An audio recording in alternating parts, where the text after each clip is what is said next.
Assalamu alaikum everybody, welcome back to NNH Views. Here I am with another video.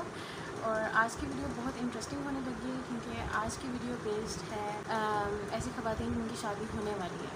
तो कौन कौन सी ऐसी चीज़ें हैं जो कि उनको ज़रूरत है, कौन कौन सी ऐसी चीज़ें हैं जो कि उनके पास होनी चाहिए, उनके सामान में होनी चाहिए, और कितना अर्सा पहले उनको अपनी तैयारी शुरू करनी चाहिए, किन किन चीज़ों के लिए करनी चाहिए। इन तमाम चीज़ों के ऊपर आज हम थोड़ी सी बात करेंगे। तो सबसे पहला पॉइंट है कि आपकी मंगनी हो गई। मंगनी मतलब बात पक्की हो गई या फिर मंगनी होगी, बहुत बहुत मुबारक हो। उसके बाद मेरे पास ऐसा कोई भी नहीं था जो मेरे लिए भागता, तो मैं अपने आप के लिए खुद ही भागी और मैंने अपनी शादी की प्रिपरेशन खुद ही की। 5 जगह ऐसी थी जहाँ पर मामा के साथ में जाया करती थी, फॉर एग्ज़ाम्पल शॉपिंग, क्योंकि ऑब्वियसली मुझे नहीं पता कपड़ा कैसे ख़रीदना है और ये वो सारी चीज़ें। पहला पॉइंट, आपने बजट डिसाइड करना है, ठीक है। अगर आप मायूं कर रही हैं, घर पे कर रही हैं, बाहर कर रही हैं, तो फिर उस बजट के साथ स्टिक करना है, बजट को एक्सीड नहीं करना। ये आप अगर अपने पैसों से कर रही हैं तो तब भी आपके लिए बेनिफिशियल है, लेकिन अगर आप अपने पेरेंट्स के पैसों से कर रहे हैं तो उनके लिए भी बहुत हेल्पफुल है कि अगर आप बजट के साथ ही स्टिक करें। सेकंड पॉइंट है, सबसे पहले आपने गेस्ट की लिस्ट नोट डाउन करनी है कि आपकी मेहंदी का और मायूं का फंक्शन ऐसा होता है कि आपकी जो इमीडिएट फैमिली होते हैं या आपके जो बहुत क्लोज़ फ्रेंड्स होते हैं, सिर्फ आप उनको इनवाइट करते हैं मोस्टली। तो आप इसके हिसाब से अपनी लिस्ट जो है नोट डाउन कर लेनी है कि माइयों पे कितने लोग मैं बुला रही हूँ, किस किस को बुला रही हूँ, मेहंदी पे कौन आ रहा है और कितने लोग हैं, इसी तरह बारात पे किस किस को, और अगर वलीमे पे हमने लेके जाने हैं तो हम कितने लोग लेके जाएंगे और कौन कौन लेके जाएगा, ठीक है। ये चीज़ डिसाइड होगी। उसके बाद पहली चीज़, अगर लड़की है और ज़ाहिर है हर लड़की का दिल करता है कि भाई कि मेरी शादी जो है बहुत परफेक्ट हो और सब कुछ, और ज़रूरी नहीं कि ज़्यादा पैसों के साथ ही परफेक्ट शादी हो। अगर आप स्टेप बाय स्टेप चंद चीज़ें फॉलो कर लेते हैं तो आपकी जो शादी है वो बिल्कुल एक सिस्टमाइज्ड थीमेटिक किस्म की शादी हो जाएगी इंशाल्लाह। आप लोगों की, मेरी तो हो गई। तो उसके बाद जो नेक्स्ट चीज़ है वो है कलर्स या थीम। आपने डिसाइड करना है कि मेरी शादी का थीम क्या होना चाहिए। फर्स्ट थीम के साथ आपने स्टिक करना है। आप अपने फ़ोन के ऊपर डिफरेंट ऐप्स डाउनलोड कर सकते हैं या आप अपने गैलरी के अंदर एक फ़ोल्डर बना सकते हैं। उस फोल्डर के अंदर आप जितने भी आपको उस थीम से रिलेटेड आपको डेकोर अच्छा लग रहा है, आप डेकोर की पिक्चर सेव करें। आपको ड्रेसेस अच्छे लग रहे हैं, आप ड्रेसेस की पिक्चर सेव करें। आपको लगता है कि आपके फ्रेंड्स को एक इस तरह का थीम कलर पहनना चाहिए तो आप वो पिक्चर सेव करें। इसके अलावा आपको कोई भी चीज़ ऐसी जो आपको लगता है कि होनी चाहिए इस थीम के अकॉर्डिंग, तो आप उस एल्बम के अंदर सेव करें।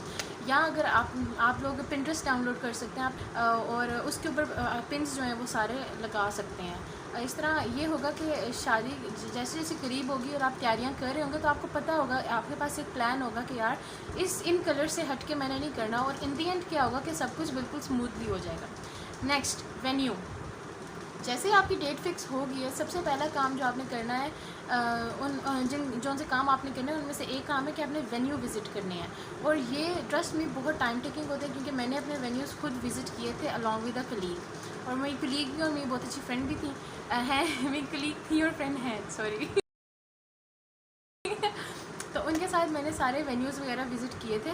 और कोशिश करें कि पहले हो जाए ये काम, क्योंकि आपको विज़िट करना पड़ेगा, आपको देखना पड़ेगा। वहाँ पर उनके अपने केटर्स होते हैं मोस्टली, और अगर आप हॉल में गए रहे हैं तो उनके अपने केटर्स होते हैं जिनको उन्होंने मतलब जिनके साथ वो क्या कहते हैं उसे, जिनके साथ ही वो अपना काम करना पसंद करते हैं। और अपने डेकोरेटर्स होते हैं, तो फोटोग्राफ़र मोस्टली ऐसा होता है जो आप अपनी तरफ से हायर कर सकते हैं, लेकिन केटर्स और डेकोरेटर्स उनके अपने होते हैं। तो वेन्यूज़ आप पहले विज़िट करें। एक दफ़ा वेन्यू फाइनलाइज अगर आपका हो जाए तो काम आगे बहुत ईजी हो जाएगा। नेक्स्ट है वेंडोर्स।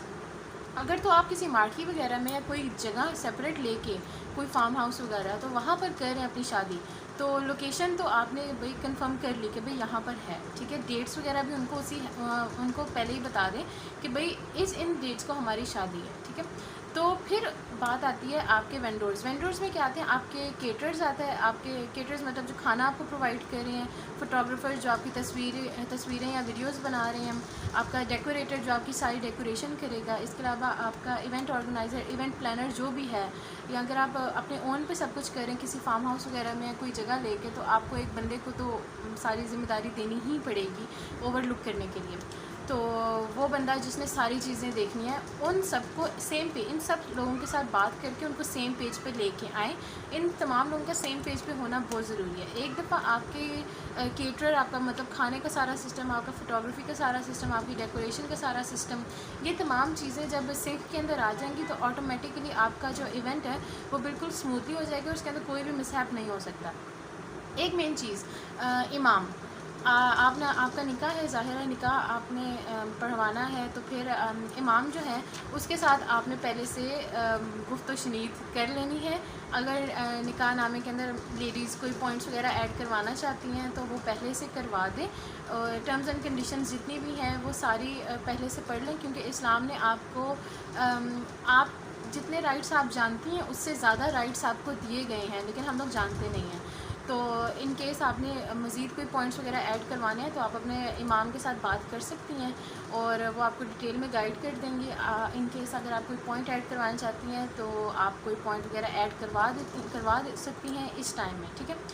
अच्छा, ये तो बात थी कि आपका जब इंगेजमेंट होगी उसके फ़ौरन बाद स्टार्टिंग वाले जो काम है ना, चंद काम, ठीक है, वो करने के। इन कामों को आपने ऐसे करना है कि आपने बिल्कुल फाइनलाइज नहीं करना आपको, लेकिन पता होना चाहिए कि भाई मेरा वेंडर ये हो, मेरे वेंडर्स ये होंगे, ठीक है। मेरा डेकोरेटर है तो डेकोरेशन कौन बंदा करेगा उसको आपने जस्ट फाइनलाइज कर लेना कि भाई तुमने मेरी डेकोरेशन करनी है, ठीक है। उसको थोड़ा सा अपना आइडिया बता दें कि मैं ऐसे ऐसे करना चाहता हूँ, ठीक है। तो ये तो अब आपने ये करनी है। अब आते हैं कि आपकी शादी में रह गए फॉर एग्जांपल 8 to 9 मंथ्स, ठीक है। तब आपने कौन कौन से काम करने हैं। आपने सबसे पहले अपनी गेस्ट लिस्ट फाइनलाइज़ करनी है, ठीक है। आपने एक लिस्ट पहले बनाई थी, उसके अंदर से आप देखें किन किन को मैं मज़ीद ऐड करना चाहती हूँ, किन को मैं यहाँ से निकालना चाहती हूँ, ठीक है। वो आप निकाल दें और एड्रेसेस वगैरह उनके जो है वो फाइनलाइज़ कर लें, अगर तो आप इन्विटेशन पोस्ट कर रहे हैं। आजकल तो वैसे ट्रेंड ये है कि आप इन्विटेशंस पोस्ट नहीं करते हैं, आप उनको सबको व्हाट्सएप कर देते हैं। तो आप देख लें, अगर व्हाट्सएप करना है तो तमाम कॉन्टैक्ट नंबर्स आपके पास हों, लेकिन अगर आपने पोस्ट करने हैं इन्विटेशन तमाम के जो पोस्टल एड्रेसेस हैं वो आपके पास हों। ये हो गया। नेक्स्ट है कि आपने अपनी जो बुकिंग है वो फाइनलाइज़ करनी है, ठीक है। 9 माह रह गए, 8 माह शादी में, ठीक है। आपने अपनी बुकिंग्स फाइनलाइज़ करनी है, कहाँ की, हॉल की, मार्की की, जो भी आपका वेन्यू है, ठीक है, वहाँ की बुकिंग फाइनलाइज़ करनी है और डेट फाइनलाइज़ करनी है, ठीक है। डेट का मोस्टली ये होता है कि 19-20 एंड तक तमाम देसी शादियों के अंदर ऐसे होता है कि आखिरी 2 माह तक जो है ना 19-20 डेट के हवाले से चलती ही रहती है, तो वो जाके एंड में फाइनलाइज होती है। तो हमारे जो हॉल्स वगैरह वाले और मार्केट्स वगैरह वाले होते हैं उनको भी आइडिया होता है कि डेट जो है वो इतनी जल्दी पक्की नहीं होती है, ठीक है। इसके बाद आपने अपने केटरर को फाइनल करना है, उसको आपने अपना मेन्यू बता देना है। पहले आपने उससे पूछना है कि वो आपके बजट के अंदर आपको कौन सा मेन्यू दे रहा है। मोस्टली ऐसा होता है कि अगर आप कोई हॉल बुक कर रहे हैं तो उनका अपना केटरर होगा, तो उनके अपने 3 से 4 मेन्यूज़ होंगे जिसके साथ वो स्टिक करते हैं और वो आपके बजट के अंदर आपको अच्छे पड़ जाएंगे।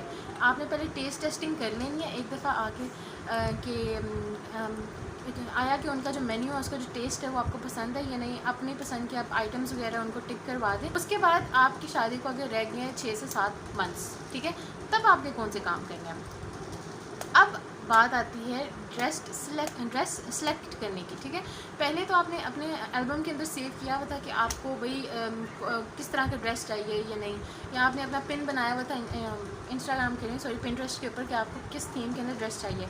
अब बारी आती है एक्चुअली मार्केट में जाके, बाज़ारों में जाके अपना ड्रेस सेलेक्ट करने की।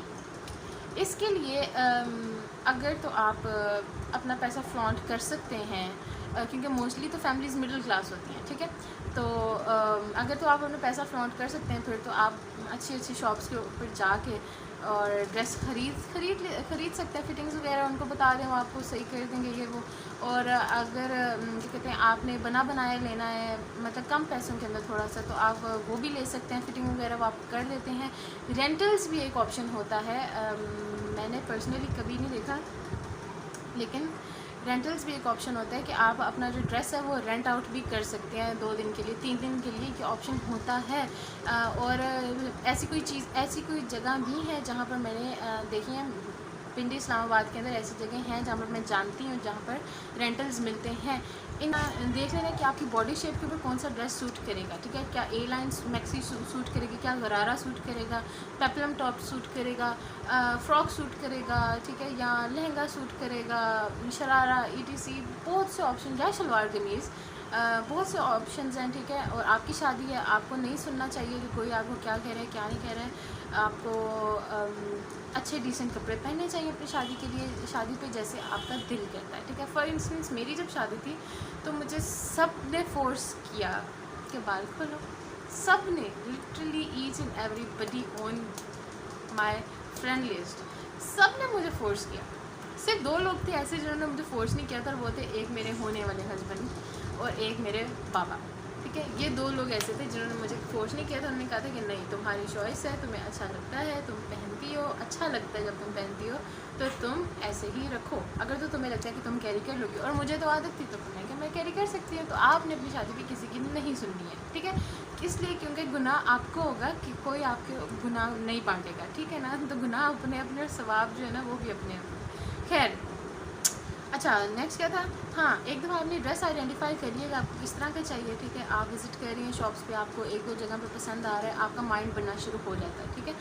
एक दफ़ा आपको कलर्स तो वैसे ही पता है, ठीक है। जब आपका माइंड बन गया, ठीक है, आप उस शॉप पे बैठे हुए हैं, आप उनको बताएं कि भाई ऐसा ऐसा ड्रेस है, ये वाला ड्रेस है, मेरा इसकी तरफ माइंड बन रहा है, जो भी फाइनलाइज़ करना है वो फाइनलाइज़ करना है। उसके बाद आते हैं एक्सेसरीज़ के ऊपर। जब आपने ड्रेस फाइनलाइज़ किया अपना, ठीक है, कि मुझे ये वाला ड्रेस चाहिए और ऐसा चाहिए, फिर आएंगे एक्सेसरीज़ के ऊपर। एक्सेसरीज़ में सबसे पहले तो आपकी ज्वेलरी आएगी। ज्वेलरी का इतना कोई मसला नहीं होता, वो इजीली अवेलेबल होती है, कहीं से भी मिल जाती है। आजकल तो ऑनलाइन पेजेस के ऊपर भी बहुत ज़्यादा चल रही है, तो वो कोई मसला इतना नहीं होता। लेकिन फिर भी बेस्ट यही होता है कि शादी के इवेंट अगर कोई हो तो आप लोग ऑनलाइन चीज़ें लेने का रिस्क ना लें, ठीक है। आपको खुद जाकर लेनी चाहिए, और प्लान आउट किया करें कि एक दिन में मैंने इतने काम करने हैं। क्योंकि मैं तो हमेशा लिस्ट बनाती थी कि मैंने एक दिन में ये काम करने हैं, और मैं जब वीकेंड ही होता था मेरे पास ऑफ, तो जब मैं वीकेंड पे निकलती थी तो मैं एक दिन में इतने इतने काम करके आती थी, और फिर मुझे पता था मैंने नेक्स्ट वीकेंड पे ही जाना है। तो उस हिसाब से अपनी लिस्ट बना के रात को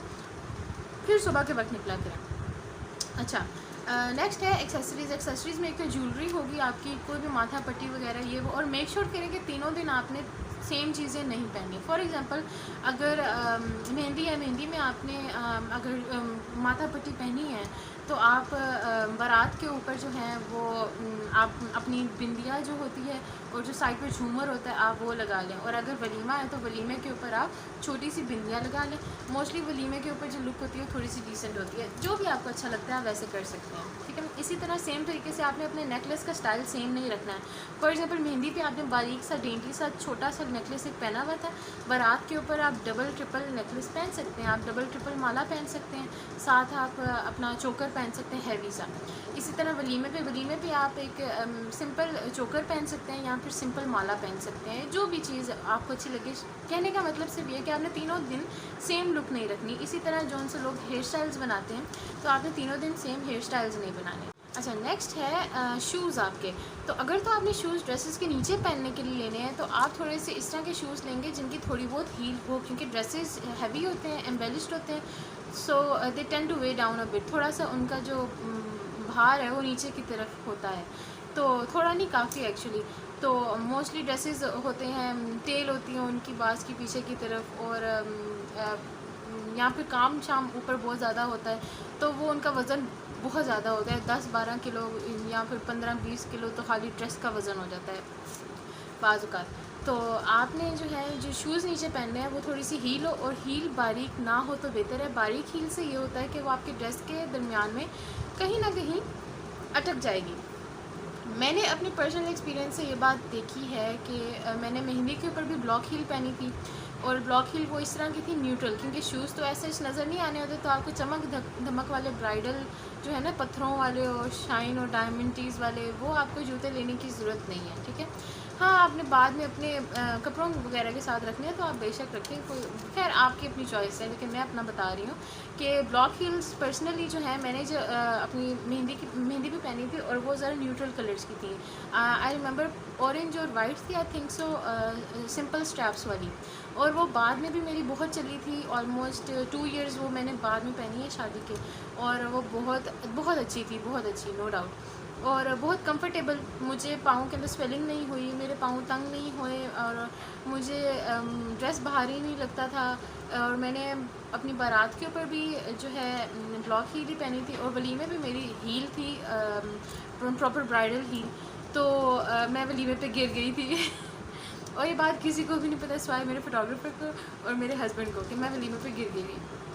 अभी कुछ लोग बोलेंगे कमेंट्स में आगे, गिरी तो आप हिंदी पे भी थी। वो मैं अपनी वजह से नहीं गिरी थी, वो मैं अपनी फ्रेंड्स की वजह से गिरी थी, क्योंकि उनको बहुत ज़्यादा एक्साइटमेंट हो गई थी तो चढ़ गई मेरे दोनों, एक इधर और एक इधर और हम तीनों नीचे एनीवे नेक्स्ट आपके शूज़ जो हैं वो आपने लेने हैं न्यूट्रल। शादी के बाद की भी शॉपिंग अगर आप कर रहे हैं तो न्यूट्रल शूज़ लेने हैं, कंफर्टेबल शूज़ लेने हैं। Block heels best choice, block heels की ब्लॉक हील्स के लिए चाहें।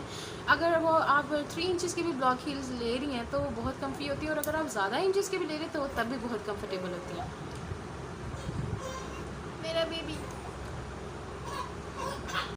अच्छा, तो जनाब ये मिस्टर जौहर जो हैं ये उठ चुके थे और ये पहले तो अपने पाँवों के साथ खेलते रहे। मैंने कहा शायद वीडियो कंप्लीट हो जाए, लेकिन फिर जो है इन्होंने टू टू करना शुरू होगी तो मैंने कहा कि भाई इनको भी हम वीडियो में ले आते हैं। जौहर सबको बाय बाय करो, कैसा लगे? Bye bye bye bye bye bye कर दो। अच्छा खैर आगे चलते हैं।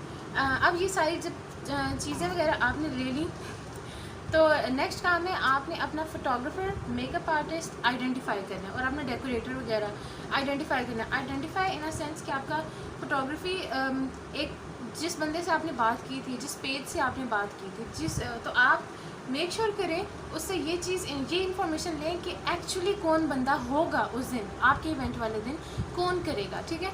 और मैंने पर्सनली ऐसा किया था और मैंने उस बंदे को बुलवा के अपने ऑफिस में ही बुलवा के उससे मैंने बातचीत कर ली थी। उसको मैंने बता दिया था कि मुझे ये चाहिए। उसने मुझे बता दिया भाई सिंगल कैमरा के साथ अगर आप सिंपल फ़ोटोशूट कराएंगी ये प्राइसेस हैं, डबल कैमरा के साथ ये प्राइसेस हैं, और 3 कैमरास के साथ ये प्राइसेस हैं।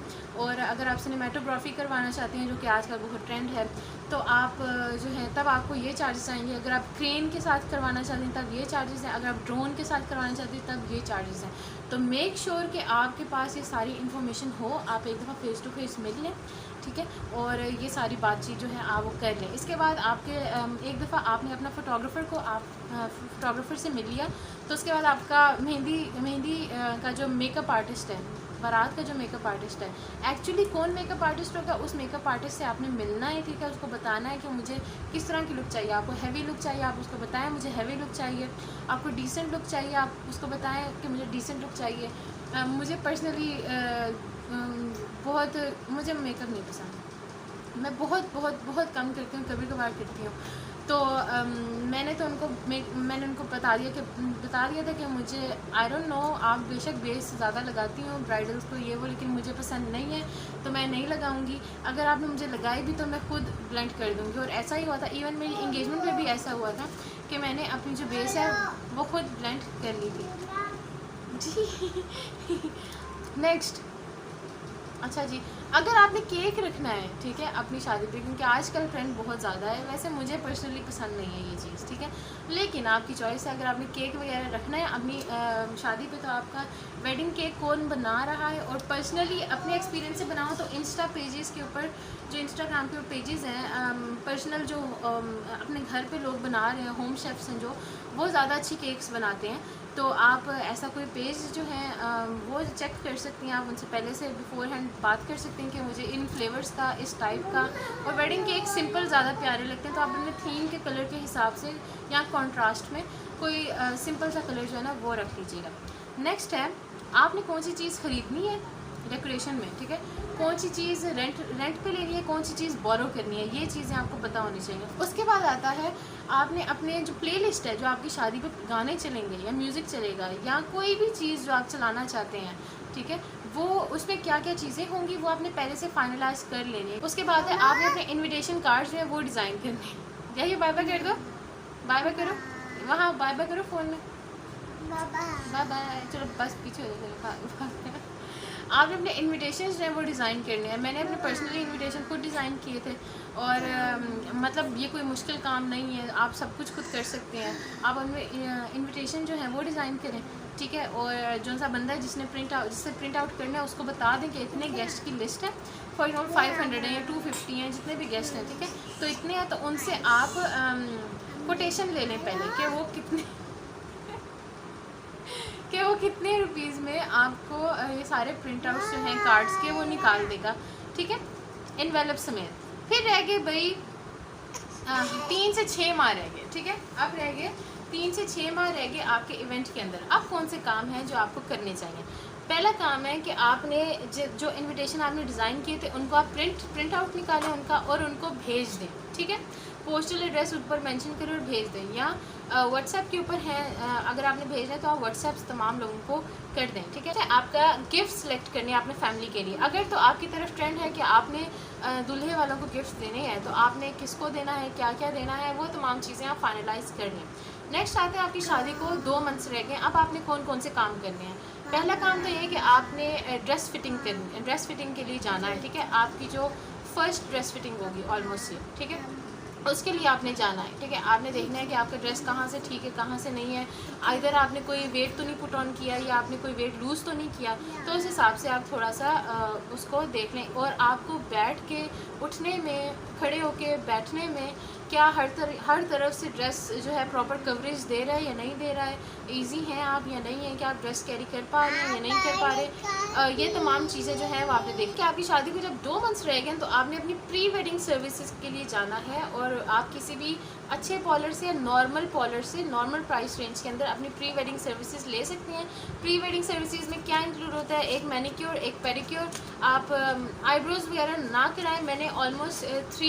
मैंने तकरीबन 6 मंथ्स, शादी से पहले 6 मंथ्स मैंने आईब्रोज़ को टच भी नहीं किया, और मैं मोस्टली नहीं बनवाती, अभी भी मैंने नहीं बनवाई हुई, मैं नहीं बनवाती। लेकिन शादी से पहले आप एटलीस्ट आप अपनी आईब्रोज़ को फुल ग्रो करें, उसके बाद जब आप बनाएंगे फ्रेश तो वो ज़्यादा प्यारी लगेगी, ठीक है। तो आपने मैनी पेडी आप करवाएं, और एक अदद अच्छा सा फेशियल अच्छा सा ले लें, ठीक है। और ये आपकी होगी प्री सर्विसेज। इस स्टेज पे आपने अपने केटरर को, हॉल वालों को, अपने डेकोर्स को एडवांस वगैरह सब कुछ पे कर देना है, ठीक है। अब आपकी शादी को रह गया जनाब 1 महीना। 1 महीना पहले आपने क्या करना है? 1 महीना पहले आपने अपनी ड्रेस की फाइनल फिटिंग के लिए जाना है। उसके बाद आपने मेक श्योर करना है कि ना वेट पुट ऑन करें ना वेट लूज़ करें, ठीक है। फाइनल फिटिंग होगी, ड्रेस आप अपने साथ बेशक घर ले आएँ अगर वो रेडी है, कोई और मज़ीद काम नहीं है। उसके बाद आपने अपनी पैकिंग करनी है। पैकिंग आपका जो फ़ौरन इस्तेमाल का जो बैग होता है ब्राइड्स का, वो आपने पैक करना है जो आपके साथ उस वक्त घर जाएगा, ठीक है, इमीडिएट जो आपके कमरे में होगा। उसके अंदर आपके कुछ ड्रेसेस हो सकते हैं, कंफर्टेबल रात के पहनने के लिए ड्रेसेस, और आपके नेक्स्ट मॉर्निंग वलीमे की मॉर्निंग पहनने के लिए ड्रेस, ठीक है। घर में पहनने वाले चप्पल लाजमी रखें। आप अपना बॉडी वॉश रखें बीच में, और अपना शैम्पू रखें, ऑयल रखें, क्योंकि अगर तो आपने हेयर स्टाइल बनाया हुआ है तो आपको ये तमाम चीज़ें चाहिए होंगी। कंडीशनर आप अपना बीच में रखें, ये तमाम चीज़ें आपको चाहिए होंगी। इसके अलावा आपने ढेर सारे सेफ्टी पिन्स जो हैं वो लाजमी रखने, क्योंकि सेफ्टी पिन्स और हेयर पिन्स ये आपको बहुत ज़्यादा ज़रूरत पड़ेगी, ठीक है। ये चीज़ें होंगी। इसके अलावा आप देख लें आपको जौन सी चीज़ मेन इमीडिएट जो पहले 1-2 दिन के अंदर आपको इमीडिएट जो चीज़ें चाहिए वो आप बीच में रखें, इसलिए क्योंकि बाद में जो चीज़ें आई जाती हैं मतलब मिल ही जाएंगी आपका जो सामान है उसमें से, लेकिन जो आपको पहले 2 से 3 दिन जितनी चीज़ें चाहिए वो आप एक सूटकेस के अंदर जो है पैक करके वो आपके साथ जाएगा। मतलब वो जो बैग है वो आपके सामने होना चाहिए नज़र के, आपको कोई मसला ना हो, ठीक है। क्योंकि पहले स्टार्टिंग का दिन ऐसे होता है कि बंदा जो है वो शाय भी फील कर रहा होता है, तो आपको किसी से कोई मसला ना हो। इसके अलावा आपने एक्स्ट्रा कैश अपने पास लाजमी रखना है, वो आप पैक करके रख सकते हैं अपने सूटकेस वगैरह में। कुछ भी आपको कभी भी ज़रूरत है तो आपको एटलीस्ट किसी से मांगना ना पड़े, क्योंकि स्टार्टिंग के दिन ऐसे होते हैं। अगर तो आपकी अरेंज मैरिज है तो आपको हस्बैंड से भी बात करने में थोड़ी सी कतराहट सी हो रही होगी, ठीक है। तो फैमिली से तो आप वैसे ही मतलब थोड़ा सा घबराते ही हैं। एक और चीज़ आपने डिसाइड करनी है वो है आपकी एंट्रेंस कैसी होगी। आपका कोई स्पेशल स्टाइल है जिस पे आप एंटर करना चाहते हैं, कोई स्पेशल सॉन्ग है अगर, तो आप वो पहले बिफोर हैंड अपने हॉल की जो मैनेजमेंट है उनको बता दें। जो आपका म्यूज़िक प्ले कर रहा है बंदा, जो आपका डीजे है या जो भी आपका कोई कज़न वगैरह हो सकता है, उसको आप बता दें बिफोर हैंड कि भाई मैं जब एंटर हूँ तब ये वाला गाना चलना चाहिए, जब मेरा दूल्हा आए तो ये वाला गाना चलना चाहिए। ये इस तरह की सारी चीज़ें, ठीक है। और एंट्रेंस आपकी किस स्टाइल में होगी, किस तरह नहीं होगी, अपने कज़न्स को अपने फ्रंट पे रखना है, फैमिली को रखना है, मामा पापा को रखना है, वो तमाम चीज़ें पहले बातचीत कर ले, तमाम लोगों को पता हो, सेम पेज पे हो तमाम लोग। नेक्स्ट है कि घूंघट। घूंघट एक ऐसी चीज़ होती है जो कि लास्ट मिनट मिस हो जाती है, तो आपने मेक श्योर करना है कि 1 महीना पहले आपके पास ये चीज़ें हों। घूंघट जो आपने ले के एंटर होना है, क्योंकि बंदा अच्छा डिसेंट लगता है अगर आपके मुंह के ऊपर घूंघट हो। और वही सेम घूंघट आपने लेके जब आपकी रुखसती होगी तो आप घूंघट आगे करके छुपा के अपना चेहरा, तो आप जब बाहर निकलेंगे तो आपने कौन सा घूंघट लेना है, क्या आपने बनवाना है। मैंने अपना पर्सनली घूंघट खुद बनवाया था और ख़ुद ज़्यादा अच्छा होता है, क्योंकि बाज़ार में सेम स्टाइल के मिल रहे होते हैं। अगर आप खुद कोई चीज़ बनाएं तो वो डिफरेंट बनती है और प्यारी बनती है। इसके अलावा कुरान एक नया ले लिया अपने लिए, या फिर आपका जो अपना कुरान है जो आप पढ़ रही हैं बचपन से। मैंने ऐसा ही किया था, जो सा कुरान मैं बचपन से पढ़ती आ रही हूँ, मैंने वही कुरान जो है वो आगे लेके आई थी मैं अपने घर। उसके बाद रस्मों के ऊपर बात कर लें अपनी फैमिली के साथ कि आपने कौन कौन सी रस्में करनी है, कौन कौन सी रस्में नहीं करनी है। क्योंकि ये कुछ फैमिलीज़ के अंदर मसला होता है कि भाई माइंड कर जाते हैं कुछ भी। तो अगर आप पहले से बात कर लें फैमिलीज़ आपस में, तो एंड टाइम पे कोई माइंड नहीं करेगा, किसी को बुरा नहीं लगेगा। अब आपकी शादी को रह गए 2 हफ्ते। अब 2 हफ्तों में आपने क्या करना है? प्री वेडिंग सर्विसेज नंबर 2 वो लेनी है। दोबारा जाएं, एक फेशियल अच्छा सा, एक मैनिक्योर और एक पेडिक्योर अच्छा फिट वाला वो करवा लें, ठीक है। इस पे बेशक थोड़े से ज़्यादा पैसे लगा लें। जो इससे पहले वाला था वो बेशक आप किसी भी एवरेज सैलून से करवा लें, इस पर आप थोड़े से ज़्यादा पैसे लगवा लें, ठीक है। फेशियल जो आपका है वो आपने कभी भी शादी से करीब नहीं करवाना, वो एटलीस्ट 3 दिन या 2 दिन प्रायर करवाना है, ठीक है। क्योंकि इन केस आपकी स्किन किसी चीज़ के साथ रिएक्ट कर जाए या कुछ भी, तो आप एटलीस्ट आपके पास इतना टाइम हो तो कि आप ना कुछ कर सकें, बचा सकें खुद को, ठीक है। और पंगे नहीं लेने हैं शादी के करीब कि आप चेहरे पे ये करवा लें वो करवा लें। नेक्स्ट चलते हैं, प्री वेडिंग सर्विसेज आपने ले ली। अब आप अपने जितने भी ऑर्गेनाइजर्स हैं, मेकअप आर्टिस्ट हैं, ठीक है, मेकअप आर्टिस्ट हो गए, ऑर्गेनाइजर हो गए, केटर हो गए, उनको फाइनल कॉल दे दें, ठीक है। फ़लाँ डेट है, मैं फ़लाँ बात कर रही हूँ, ये सारी चीज़ें होनी चाहिए, कोई 19-20 ना हो, मैं तुम्हारे ऊपर काउंट कर रही हूँ, ठीक है। ये होती है फाइनल कॉल, ये आपने उनको दे देनी है, ठीक है। अच्छा, नेक्स्ट है कि आपने अपने वेंडर्स के साथ अराइवल टाइम्स उनकी डिस्कस कर लेने कि वो कितने बजे पहुंच जाएंगे। तमाम चीज़ें जब आपने डिस्कस कर ली, आपने अपना ड्रेस रेडी करके रखना है, उसके साथ कौन सी ज्वेलरी है, कौन से शूज़ हैं, ये तमाम चीज़ें आपने रेडी करके सामने रख लेनी है।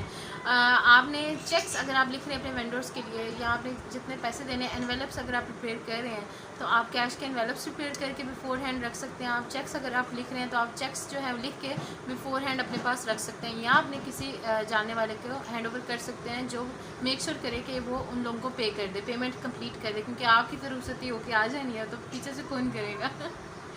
नेक्स्ट है कि आपने एक ग्रुप बना लेना है इस वक्त, और अपने जितने भी फ्रेंड्स हैं, फैमिली के इंपॉर्टेंट मेंबर्स हैं, ठीक है, या कज़न्स हैं जिनको आप लूप में लेना चाहते हैं, उनको आप लूप में ले लें, ठीक है।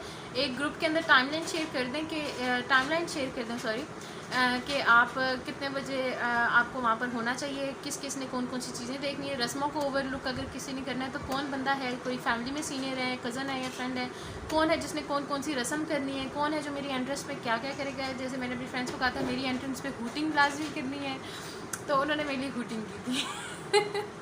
कोई भी चौंचला आपका जो आप करना चाहें वो आप कर सकते हैं। और जब आपका ये काम हो जाएगा तो आप सुकून से रात को जल्दी सो जाएं, 7-8 बजे सो जाइएगा, ठीक है। सुबह आराम से उठें, तैयार श्यार हों, नाश्ता करें, तमाम सब फैमिली मेम्बर्स से मिलें, क्योंकि आप लास्ट टाइम वहाँ से जा रही हैं डेफिनेटली। उसके बाद आप एक मैरिड लेडी की तरह वहाँ पर आएंगी, तो तमाम लोगों से मिलें, ठीक है, उनको अल्लाह हाफ़िज़ करें, अपना सादो सामान अपना साथ पकड़ें, और पॉलर के लिए एटलीस्ट 4 से 5 घंटे पहले निकल जाए। कि जिन फ्रेंड्स वगैरह की शादी होने वाली है अनकरीब, उनको आप शेयर कर सकती हैं ये वीडियो, और मुझे बताइएगा कि कौन सी चीज़ आपको अच्छी लगी, कौन सी चीज़ आपको अच्छी नहीं लगी। इन केस कोई चीज़ ऐसी है जो कि बीच में ऐड होनी चाहिए तो प्लीज़ लेट मी नो कि कौन सी चीज़ मैं बीच में ऐड करती तो ज़्यादा बेहतर होता। नीचे कमेंट्स के अंदर मुझे बता दें, और कौन सा पॉइंट या कौन सी बात आपको अच्छी लगी हो तो वो भी मुझे लाजमी बताएं नीचे कमेंट्स के अंदर। अगर इस वीडियो आपको पसंद आई है तो लाजमी लाइक, शेयर और सब्सक्राइब कीजिएगा। नेक्स्ट वीडियो के लिए जो वीडियो इसी सीरीज़ के अंदर है, नेक्स्ट एक और वीडियो आ रही है बहुत जल्द, तो उसके लिए स्टे ट्यून्ड। मेरे लिए दुआ कीजिएगा, मेरे बच्चों के लिए, मेरे हस्बैंड के लिए, हमें अपनी दुआओं में याद रखिएगा, और अपना ढेर सारा ख्याल रखिएगा। टिल नेक्स्ट टाइम, अस्सलाम वालेकुम।